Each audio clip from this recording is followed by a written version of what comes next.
From Unexplained Cases. You know, her list of accomplishments is very long. Terri J. Davis has been an Emmy-nominated producer, a director, even a documentary filmmaker, and we are very fortunate to have her as a special friend of Unexplained Cases.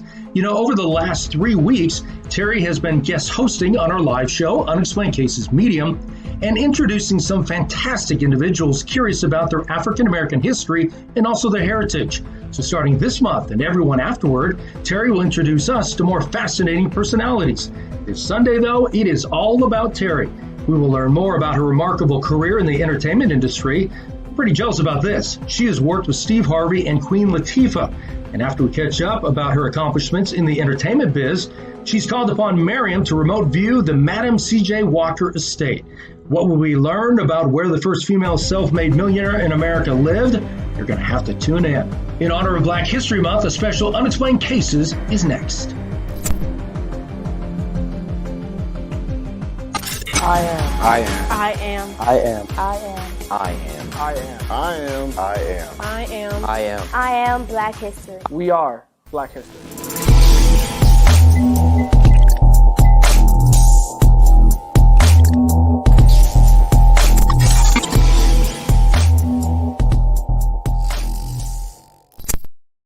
And welcome, everyone, to another edition of Unexplained Cases Live. You've got Rick Garner, Darren Dito, Maryam the Medium, our special guest, who we'll get to shortly. But how is everybody on this Super Bowl Sunday? Doing pretty good. I guess it's not really a whatchamacallit, giving it away. It looks like the Bucks are going to win. Tom Brady, I can't believe the guy's going to win another Super Bowl. It's crazy. Yes. There we go. Yeah, I didn't even really know it was the Super Bowl till a little bit ago. So yeah, it's where they play basketball. Yeah. Yeah. When I realized it was the Super Bowl, I thought, you know what? I bet you everyone watching is going to be You're wasted. thinking Super Bowl? No. Super Bowl. No, I was assuming everyone would be drunk watching the show from partying from the Super Bowl.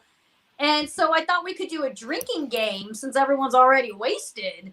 So It's a pure hooch. See? I thought for sure Darren would be a little tipsy, but then he bored us with, I don't drink. What kind of Super Bowl party is that? I know. Well, I've had like 3 Diet Cokes. Does that count? I'm kind of like this right now, actually, for this interview. You're going to be super wired. I am. Oh, my gosh. God, when I was a kid in the Bay Area, we would get we were so wasted, I couldn't even remember the night, which just says how amazing it must have been. And we would go when the 49ers would win. We'd jump on top of the cars. I'm assuming my mom is not watching this episode. And sadly, you're probably 13 when you were doing this, right? I started drinking at a very young age. I don't encourage it. It didn't help anything, but it was a blast. It sounds like it. Well, you were there. I mean, great teams. I mean, San Francisco was awesome back in the 80s and the 90s. We were awesome. Mm-hmm. So anyway, back to my pass.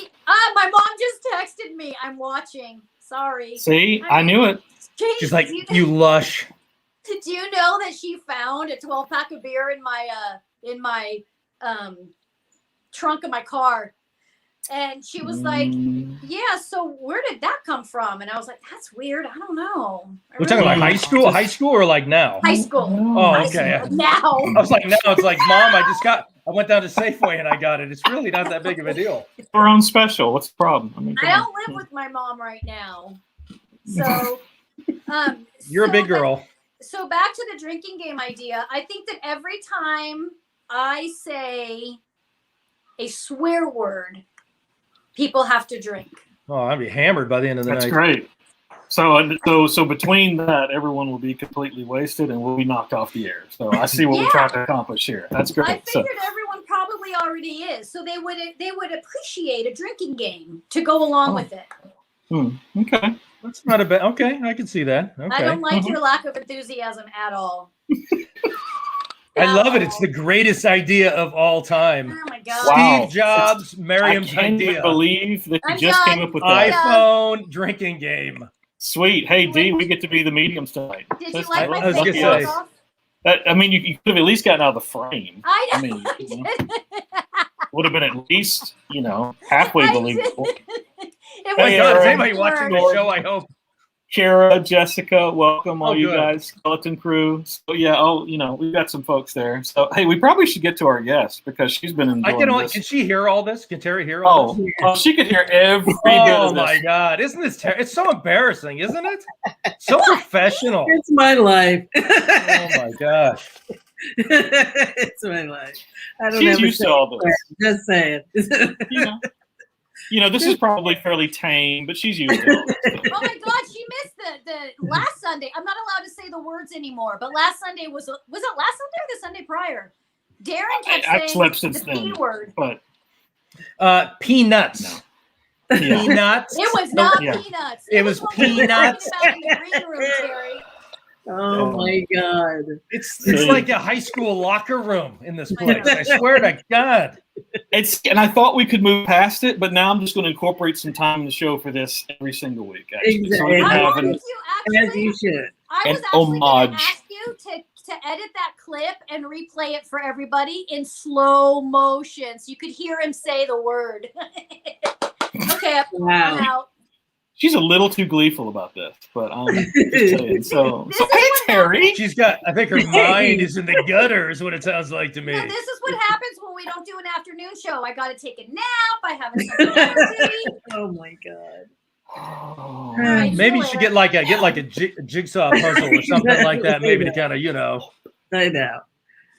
Maybe Well, Darren, just I lights have are done. I have to thank you because being always behind the scenes, to have a journalist give a open is fantastic. So any meetings I get from now on, if you could go in first. I could like Sit down. I'll say like welcome everybody. Let me tell you a little bit about Terri J. Davis. Please. She's Why an you should Emmy-nominated write this producer, down. director. Exactly. Please. I'm there for you. I Works. got you. I'll hook you Whatever up. works. Whatever. Okay. boom, boom, just like that. Just like Well, that.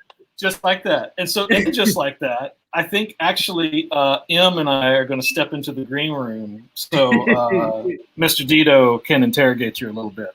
It We're might just be gonna have, Everybody we're gets gonna to have know a good, we're gonna have a good time. We don't need you people. Go away. I don't need you. I don't need anybody. Wow. I was gonna say how's it going, but you're probably like, well, this is kind of crazy. This is an insane conversation. Yes, it's a bunch of silly people. It's my happy place. Well, you've been hosting for the last three times. Yeah. How's it been so far? I was just curious to get your thoughts. I'm sure every host that I've ever worked with or done media training or anything is laughing their butts off. They love that I'm in the hot seat now and doing what they do. I still can't believe that Maryam talked me into it, but it's been a cool adventure, and I've been so happy to be able to bring on people that I admire and love, and hear have their stories shared, and then have the opportunity for them to learn something about Black history that touches their spirit. So it's been really cool. That's fantastic. We're very fortunate to have you. Thank you very much. We appreciate it. Well, talking about your career, you've worked in front of the camera, behind the camera, done some lifestyle work, worked with some pretty famous people. How'd this all start? I mean, when you were, what was there a big break you got, or was this something when you were growing up? This is the job I want to have. When I was growing up, my mom was an ad exec, and she would always take me into the office, and she would always take me on set. And I fell in love with it. My godparents, my godmother, Judy, is one of her producers from back in the 60s. My godfather was one of her directors. So, which she loves to call it the family business. It inspired me to see my mom, running things and being on set. And I've always loved cinematography and just storytelling from that experience. And somehow, and when you said that I was an accomplished, I feel blessed, but I don't necessarily feel accomplished because there's so many things that I've not yet been able to do. Of course. But what I do feel is truly blessed. Because when I moved out here to go to college and to start my career, I wasn't in the same business as her. I started in advertising for a little bit, but for the most part, I wanted to be in television. So there really wasn't a lot she could do for me. So there were just little relationships that built upon little relationships. And eventually I started working in the business and, started as a page at Paramount. Oh, wow. Did you get to see anybody famous? Yeah, the good thing is, even though I'm giving away my age, the good thing is it was a really huge time in television then. It was all of the shows like Happy Days and Soap and Laverne and Shirley. Yeah, all of those shows that were doing really well. So it was just really cool to be around that era. And when I became a producer, the original Arsenio Hall and Lisa and was that the that one. Awesome show. To be there the night that there's so many cool moments. To be there the night that Clint was playing sax with Dave Koz on stage when he was running. I mean, he hadn't even become, it's just, there are a lot of moments that's why I say I feel blessed, because there are a lot of moments that were really stellar and amazing. And there are a lot of moments that were really devastating and, soul crushing. I mean, that's the thing with our industry. You're in it, it's very, I think the best advice my mom ever gave me is that what you do and what you love is one thing, but you're doing it in a business. It's true. And our business is probably one of the hardest, toughest, cruelest businesses there are. It's like you cannot have a faint heart. And, if you're a good person and tough skin, and you gotta, and that's it. And I said that I always say that to a lot of my friends, is we're probably the only business that part of the job description actually uses the words, you must have a tough skin. You're going to need it. You know what I mean? They're telling you that this is not going to be pretty and you got to be able to handle it, why is that okay? And it's been like that for a very long time. Because when I worked in news, they would do these things called Q scores where the public would say, if we like Darren or we don't like Darren. And sometimes you see the comments and you're like, we don't like the way his face looks. We don't like the way he talks, or we like the way sort of like, I'm like, okay, you're right. Because if you attach to everything, you'll go crazy. Yeah. It's really, so hard. Well, you mentioned, working at Paramount. You also did work with Steve Harvey and Queen Latifah too, right? Yeah. Okay, I love them. Steve's very funny. She's awesome. She's got a brand new show, that Equalizer. Yes, it's coming on tonight. So you see him on TV or hear him on the radio or something. Right. What do they really like though? That's what I always want to know. I think for me, in the order is flipped, because I worked for Queen Latifah and then I worked on the Steve Harvey show. Queen Latifah, the funny story about that is that I did brand development for her stylist, who is now a host. And we were coming to his house to meet her, to give her something. I've been wanting to meet this woman since her music career started. Oh, heck yeah. So I was already losing my mind. But he had not even pulled the car into the driveway that I opened the door and ran into traffic to get across the street to meet her. I admire her so much. Someone to be able to be so 100% authentically who she is all of these years, to stay relevant, to be constantly expanding her brand, to be behind the camera, in front of the camera. I didn't know she played drums. I mean, the woman is just... She plays... I didn't... Drums, really? Did not know that until I worked on the show.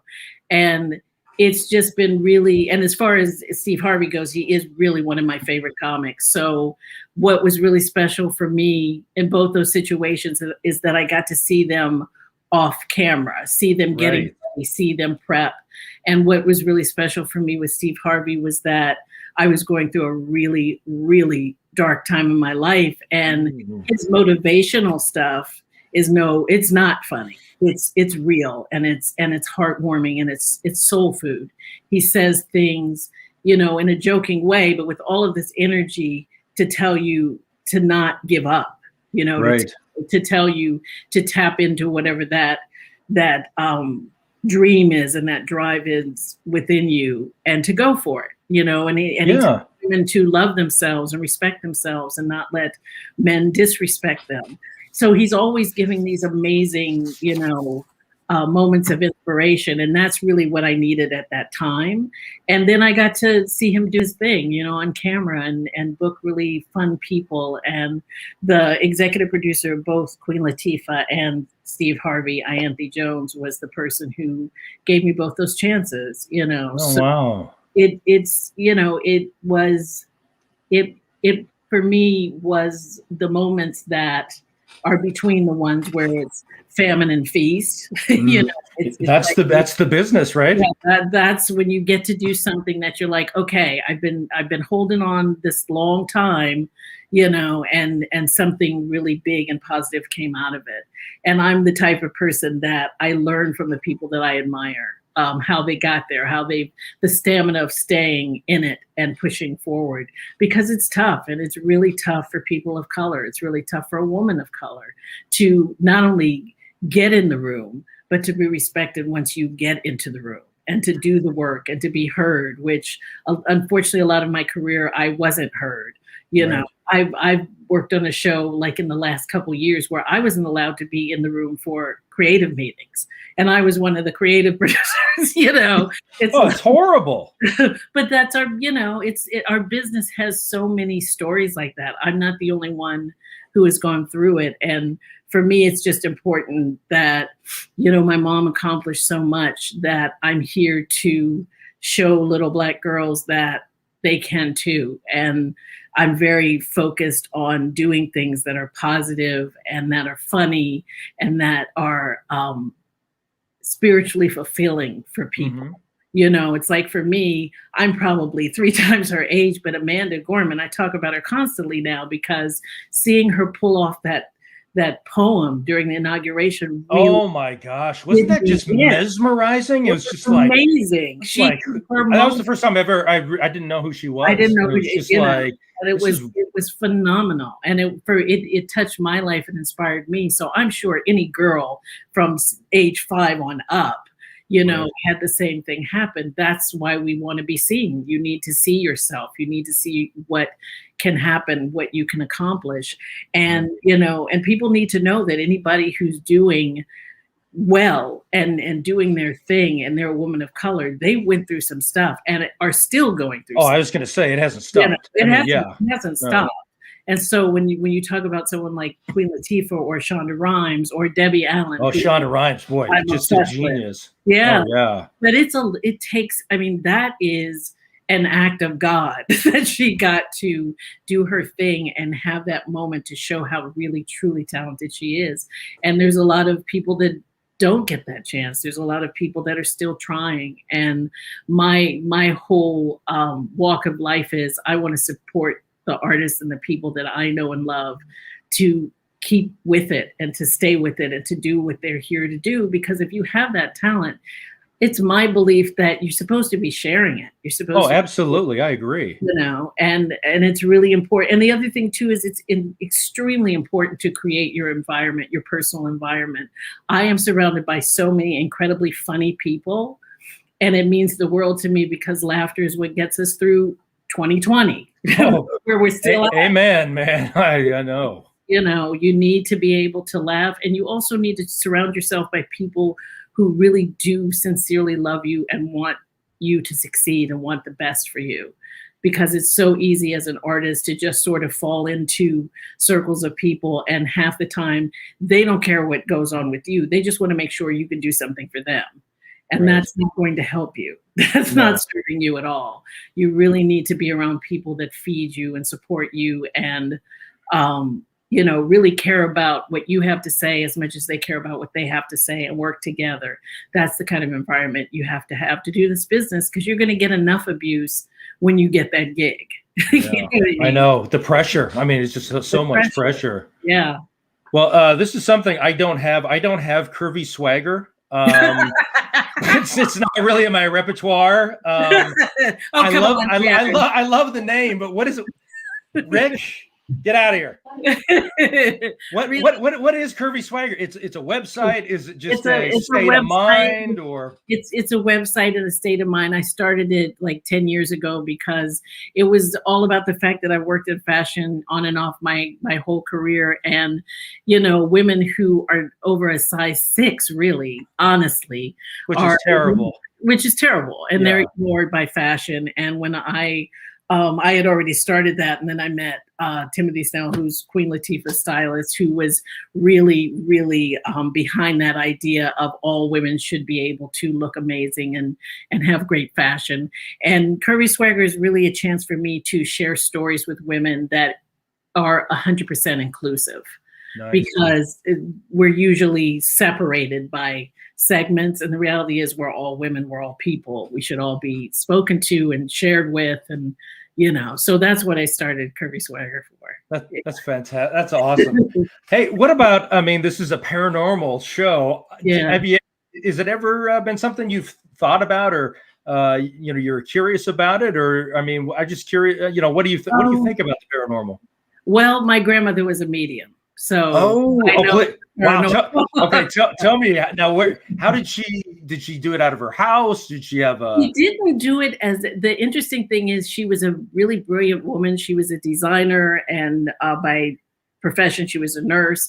But she would always tell us things like, "Don't you see the little girl sitting next to?" "No, Grandma, I don't. I don't want to see." Oh my gosh! So it was who she was. She didn't do it as any kind of a business or anything or counseling, except for us. Right. But a lot of my family has have gifts. So it's been my life. I have so many friends that are mediums and psychics. Maryam's been my friend for a couple decades now. So it's always. Oh, I'm so sorry. I know. But Maryam's been in my life. Bring me on! Hello! Oh, hi. How's it going? So it's definitely been a part of my life for as long as I can remember. So yeah. Well, awesome. Hey, final question. Your remote view for tonight, you've chosen Madam C.J. Walker, her home in Denver. What an incredible story about how she became so successful. What do you hope to learn tonight? I would like to learn what was the drive, because starting a business is it's just not fun, and I've done it more than once, and it was a disaster. So I really want to find out, having money like that, creating that kind of wealth, what it was like in her world. Was she treated different, even though she's a woman of color? Was she treated differently, truly, because of that money?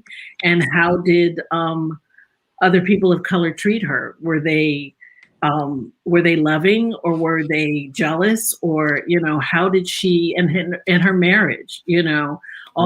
I really want to know what it was like to have money then, being a woman of color and being successful. Awesome. That's fantastic. All right, Mr. Garner. Well, before we get to that, we have a little surprise. The aforementioned surprise, I think Maryam had shared with you. And so she's been patiently waiting in the green room. So Angela, hi. Hello, Angela. Hi, Angela. What's up, Angela Bowley? She's our psychic artist. How you doing today? Doing wonderful, and wasn't watching the Super Bowl.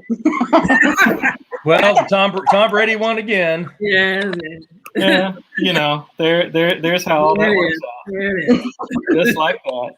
So Angela has this incredible ability to be able to paint portraits of spirits that are around folks. So a pleasure that we have for the guest on the show would be to give Angela some very basic information, and then she does her thing. And so I will let her explain this. Wow.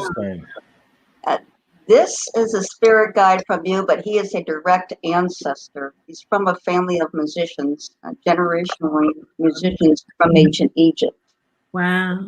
His name in Egyptian translates to happy sound, and he always thinks that music should be happy. It's meant to bring people together, and he has an ability to bring order to chaos whenever he's playing. You see he's playing a flute.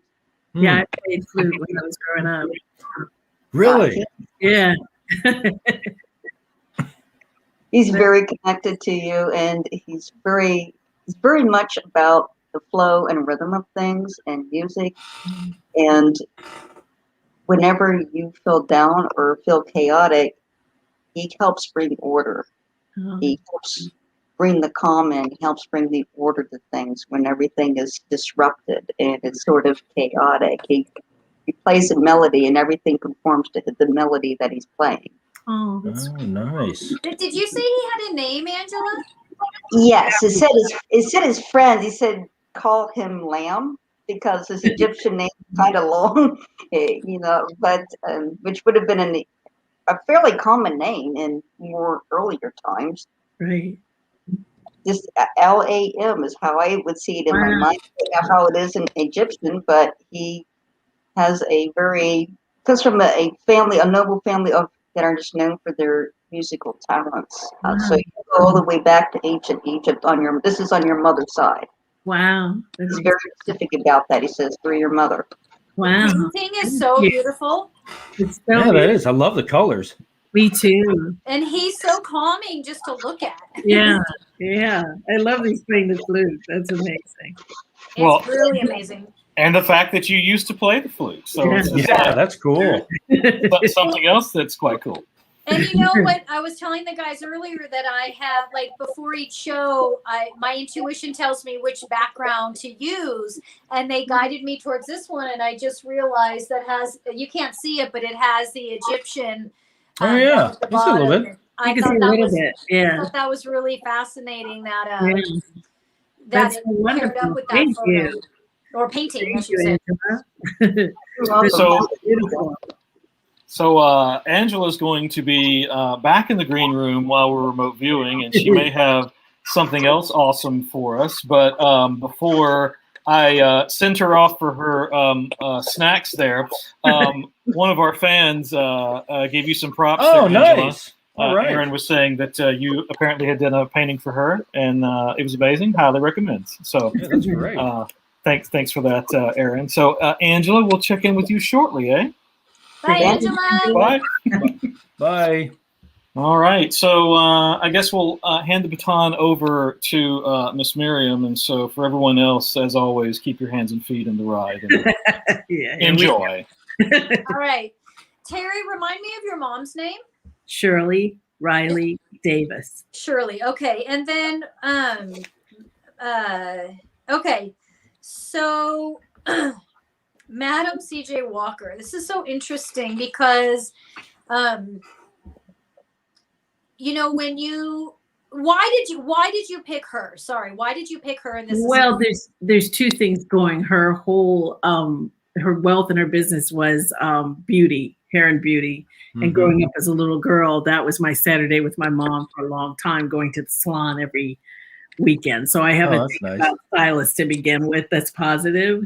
But her story, I mean, I really hope before I leave the planet I can be a philanthropist and hope that I can be wealthy. And doing something, doing something that I really love. And so I'm very fascinated by somebody who can pull it off in that era as a woman of color. I'm very drawn to that. It's like, because you work really hard and you try to do things and they fail. And my feeling is I want to know what this woman did. What was it in her that made it happen? And how did she maintain it? How did she deal with the people around her? How did they deal with her? It's like, it's just a really fascinating thing to me. And what should I refer? Who should I refer to her as? What her name is? Her Madam CJ? I would say Madam CJ. Yeah, yeah, exactly. And I think her original name is Sarah Breedlove. Does that sound right? Is that her before? Because she married Charles Walker, and I think when they moved to Denver, that's when she changed her name to exactly Walker.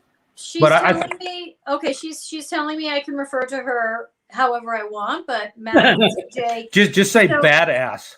Yeah, exactly. Your mom said, I'm going to take a back seat. I want you to talk to Madam CJ. I want, they're together right now. And your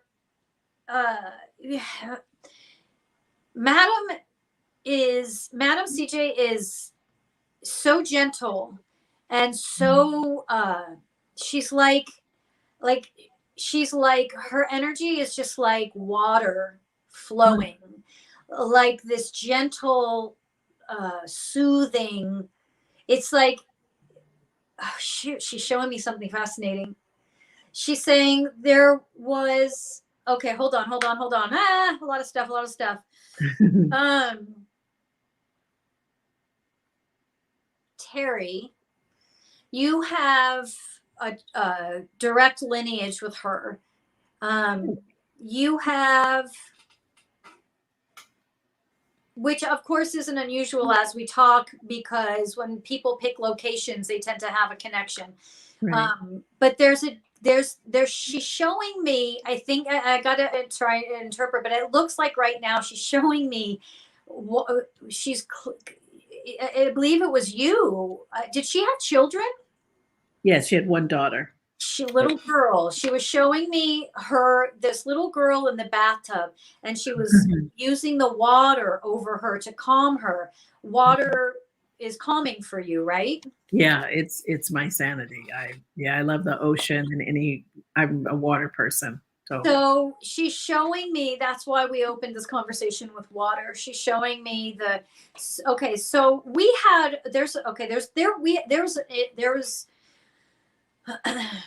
there was a break, there was a problem, there was a hold on. Could it be something to do with a competitor in products? Or somebody she might have worked for before, previously? Well, the problem right now is with her daughter. And, okay. Being able to hold on to her daughter. There was a situation that put her daughter at risk, as she was at risk of losing her at some point. And I don't feel like it was losing her like dying, disease. It feels like they were in the beginning, there was these threats of having her daughter taken away from her. Oh my goodness. And so there's this massive separation anxiety. That is you were her daughter, Terri. You were there, you were with her, you were her daughter in that life, and you should research her daughter and you should find out about her. But there was this massive disconnect, separation anxiety that was created because the daughter was taken away for some reason. At some point, I'm not understanding why. I don't know if it was medical. I don't know if it was race, but she was taken away, and they're showing me this young girl screaming and crying and reaching for her. And Madam CJ just being still through it, and knowing that she would come back to her. It would just take a minute. And that has caused intense separation anxiety for you that you've carried over in many, many lifetimes. Does that make sense? Oh, yeah. So what we want to do today is talk about how we can, one of the things we want to look at is how we can clear that separation anxiety and accept and understand. You have this woman here, Madam CJ, who is very calm and peaceful. She says, the way that I survived during a time that had every single odd stacked against me was to remain calm. It was so important for me to show, especially the white man, that I was not a threat.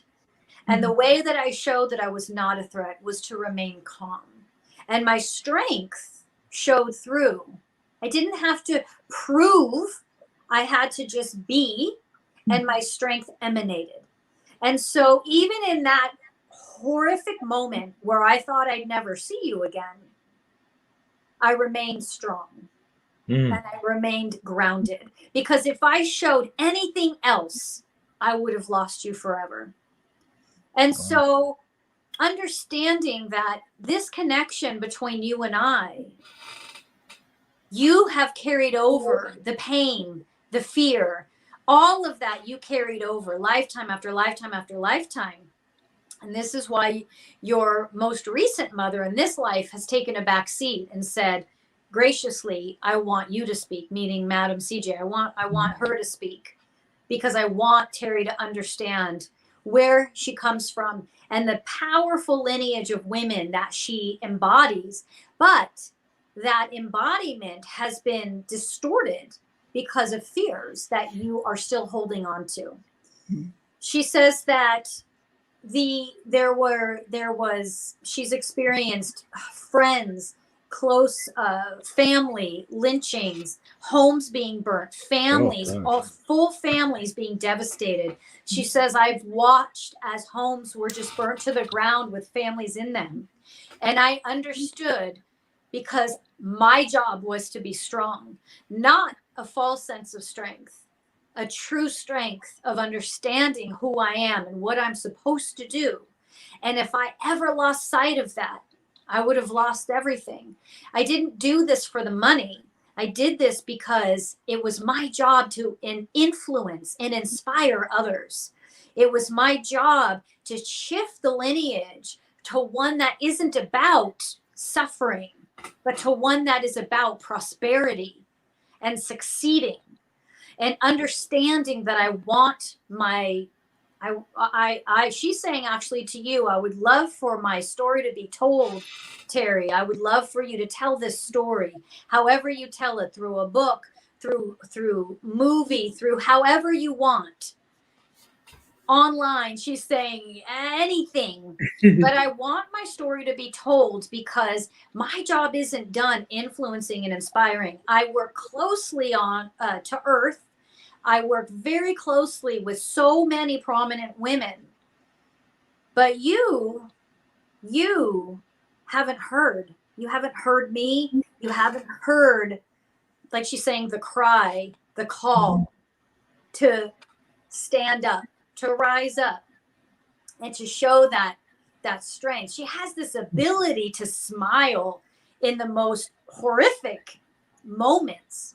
And the smile wasn't devious, malicious. It was this balanced understanding. She always knew who she was and what she was capable of.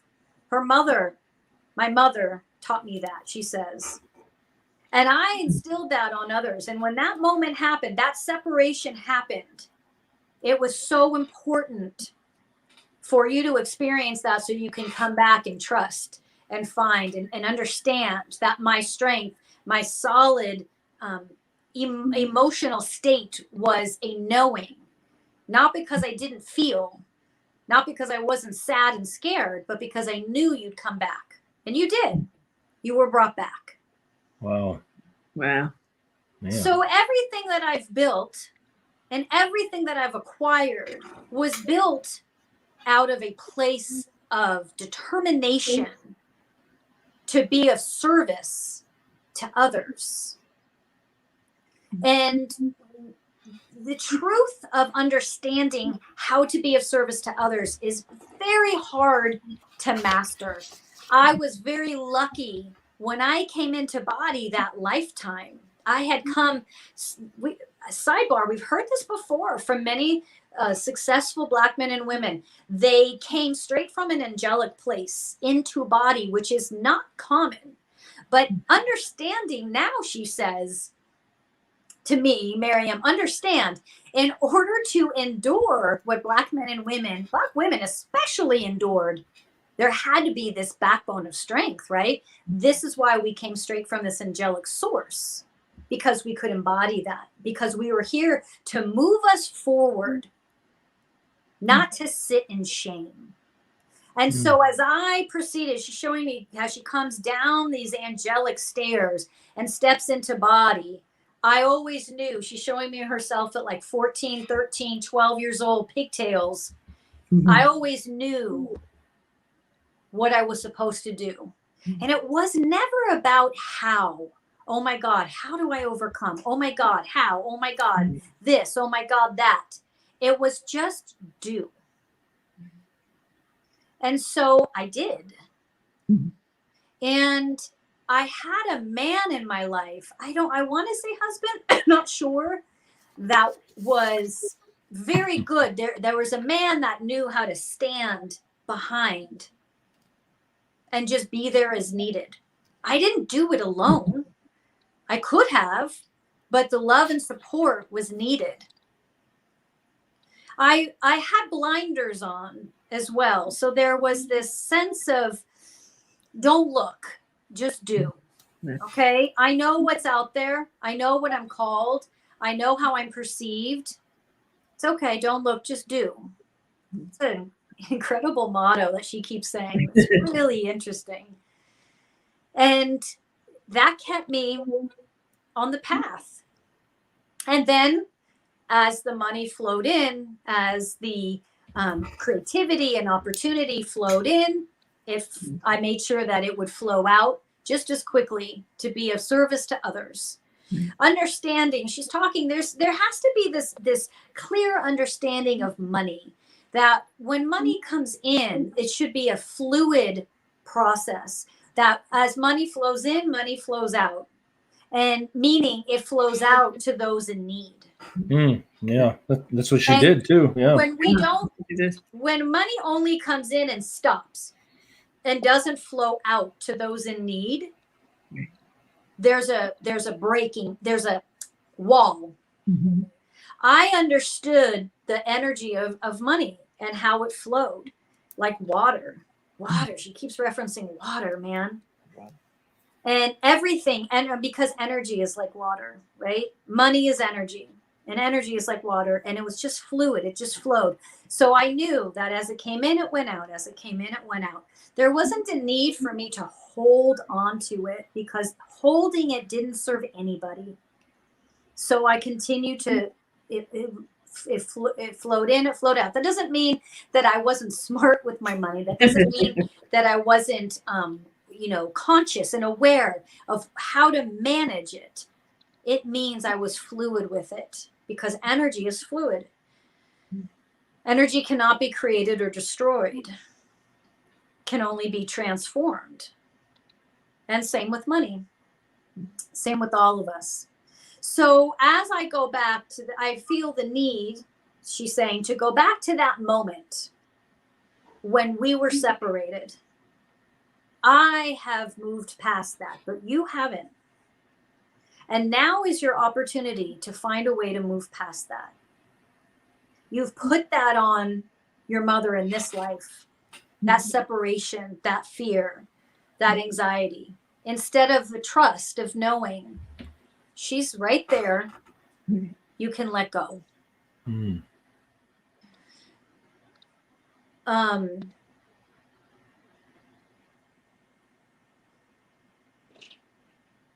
Shirley is saying, I was in many ways, Terri, I was a placeholder, because it was all about you remembering your life with this woman.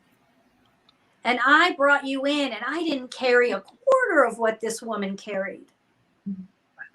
And I was, in a sense, I was a placeholder for you to find your way until you found your way. And you find your way all the way back here. And here we are. This is your eternal mother, they're referring to her as. Madam CJ is your eternal mother.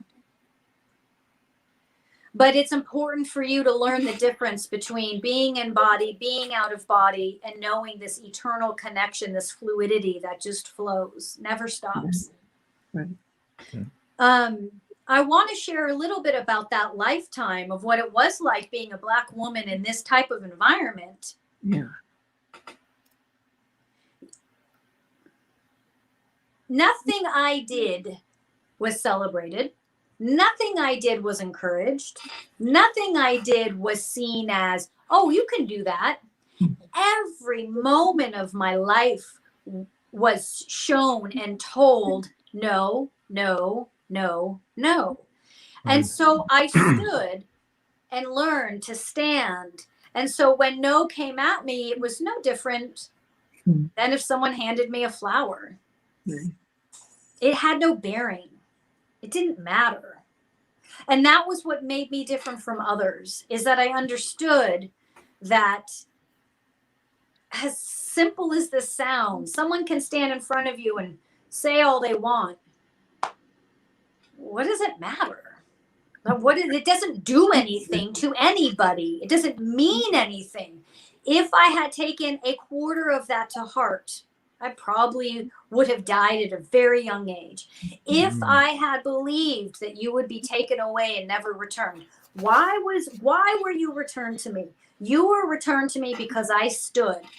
I didn't intimidate. I didn't become fearful. I simply asked, what is your reason for taking her? I also had a friend.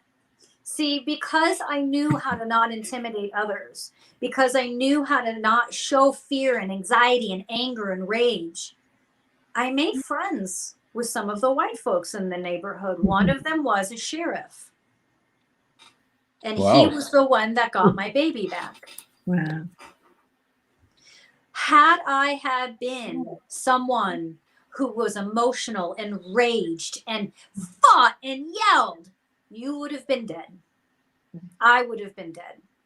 I'm not saying that that behavior wasn't needed and important in other areas. I'm speaking from what I was told, how I was to come into body and how I was to behave. Because yelling and screaming and anger is important and needed. It was not my role. And thank God, because I would have lost you. And I didn't. He brought me back and he said, don't tell anybody. After that, my gratitude obviously grew. My heart grew. Instead of being angry at you being taken away, I embraced this opportunity of just incredible love and gratitude. Forgot that you had ever been taken away, and instead was just filled with gratitude for what he did, because what he did could have got him killed. So all I could do to be of service to him, this white man, and to be of service to everyone around me was to be big. I owed him that. And I owed all of us that. Wow. Hey, Maryam, Angela, you're on mute. I don't know if you know that, but she's got a, that's right. No, now you're okay. I got you now. Oh, that was Rick probably. Take a look at tell us about this portrait. Well, I tried to get it as clear as I can here for you. But I got a real sense of the colors around her.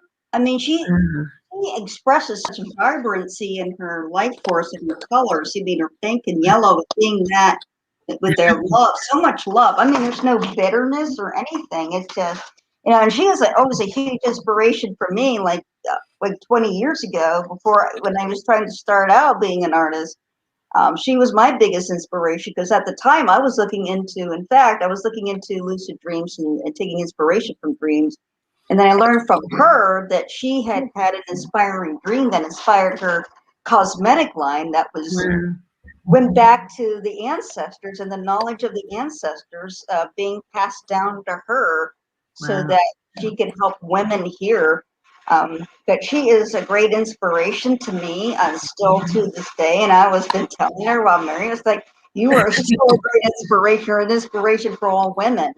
Regardless of, their background, you're an inspiration, because, women are, we still don't get the respect equal that of men in our lives at all. I went through that, as a woman trying to be in business, trying to be in management, and it was very hard as a woman. That was always passed up by given to a man. So I think she's a great inspiration. Those colors around her, the yellow, the pink, very healing, very like vibrant. When I first saw her, I was seeing butterflies all around her, like colorful butterflies. She just embodies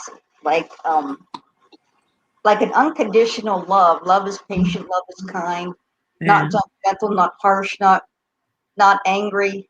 Yeah. It's like she was the immovable force of love embodied in everything that she did. Yeah. And really inspiring. I mean, to this day, incredibly inspiring. She had the love, but she also had the practical side of her being. And I can understand, the ebb and flow of things, and you're running a business. Business ebbs and flows. It is. And then you give some of that back to where love originated, and that's why you make charitable donations. You're honoring that love. The flow. And that comes back to you because it's an ebb and flow. Yeah. You give love, it's coming back to you. Yeah. I always wondered, you're African American, you're a woman that's around, the 1900s. You can't really go to a bank and get a loan. Yeah, exactly. I don't know how she scraped together to come up with the formula to make the products and things like that. I mean, that's the thing. It's amazing to me. I mean, she's got to be, savvy, but you got to come up with some capital somehow to do the whole thing, to get your line and then hire people. And it's a remarkable story. I mean, so what listening to Maryam and listening to Angela, what do you think, Terri?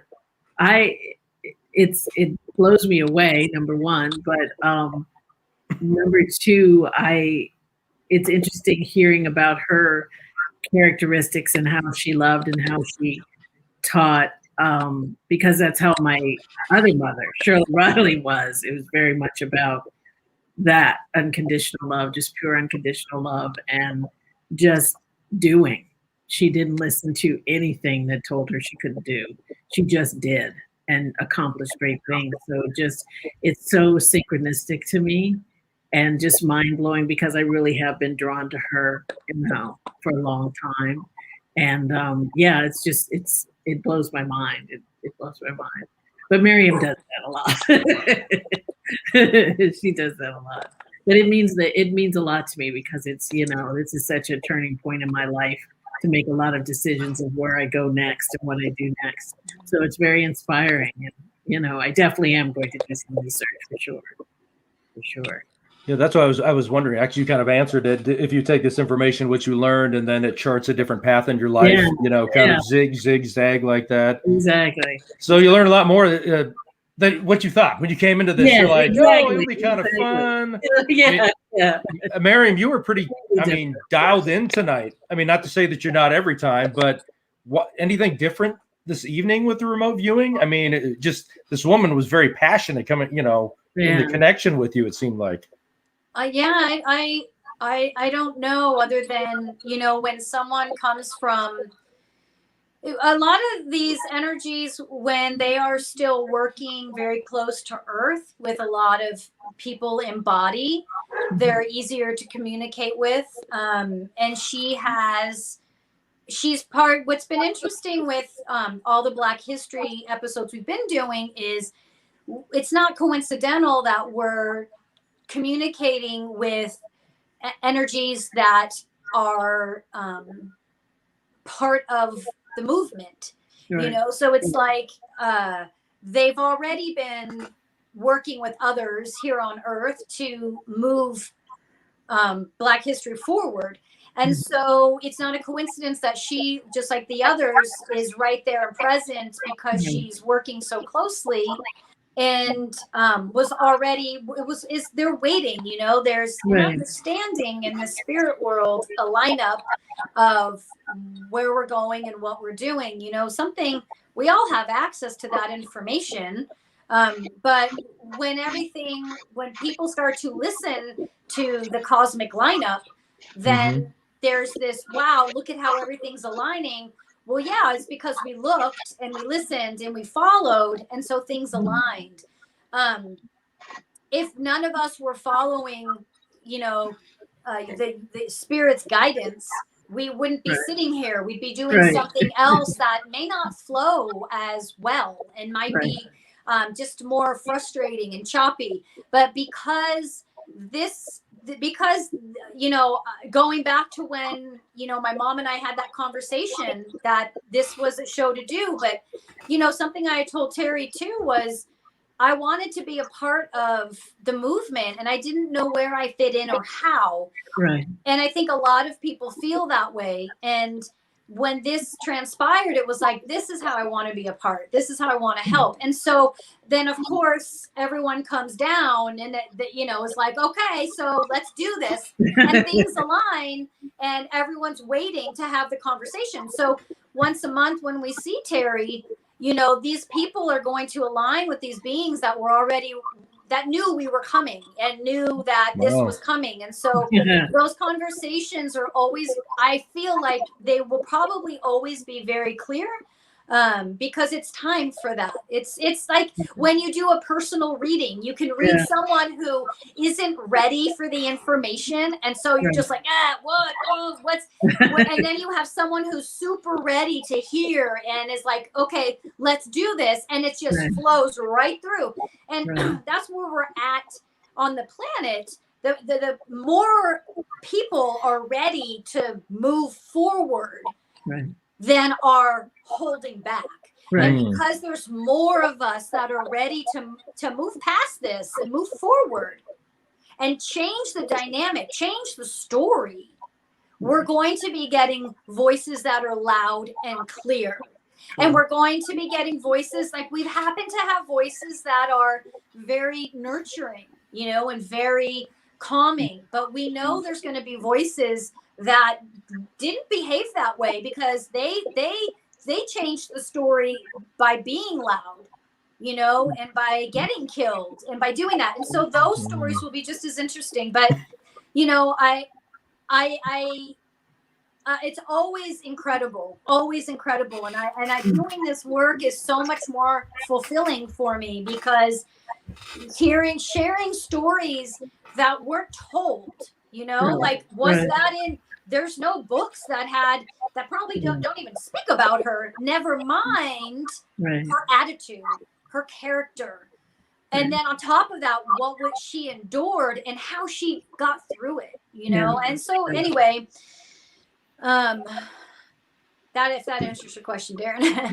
Yeah, let's see. No, I was just, she realizes the respect that she has from everybody now, all the people that, she's idolized for what she did. She was a trailblazer, a trendsetter to help so many other people, other women of color, and anybody just to go for it and to accomplish their. I mean, it's a crazy story. To me, I can't imagine being in 1900. And her parents were emancipated slaves. It's remarkable. It's just an incredible story. Well, and it makes you feel like silly when you look at your own problems. You know what I mean? Exactly. It makes you look and just feel like an idiot. You're just you think you're having a bad day, right? Exactly. And what she overcame and became, and we're just like, well, I can't get my car to start, Oh, darn it. She's like, it's true. It's true. That's why I really wanted to find out more about her, because it just, it blows my mind when you think about how hard it is to do in this day and time. And when she was doing it, it's fascinating to me. Well, she asked you to do her story, so we may channel her again later on down the road. Okay. Exactly. I smell a TV script. Yeah, exactly right. And there's a movie about the scripted movie about her, but I don't know if there's a documentary. Oh, okay, excellent. Okay, awesome. Well, unfortunately, as usual, we're almost out of time. So, and this has been incredible, as they always great have conversation. Been. Wow. So thank you very much. Well, you're very welcome. For one thing, Angela, as always, thank you for your gifts. I dropped in the comments a link of how folks can be able to reach out to you. And Terri, you knew this would be outstanding. Was it more than you expected? I'm guessing so, right? Yes, very much so. See, but as Maryam already alluded to, we're looking forward. You'll actually be here next week, same time, with a special guest. And then at the top of each month going forward. But, my goodness, we appreciate you being here. Thanks for everyone being in the comments. We've had a lot of activity and folks talking about this. Has been a fabulous show. And we thank everybody for being there. So absolutely. Thank you. Have a good one, everybody. Yeah, have a good week.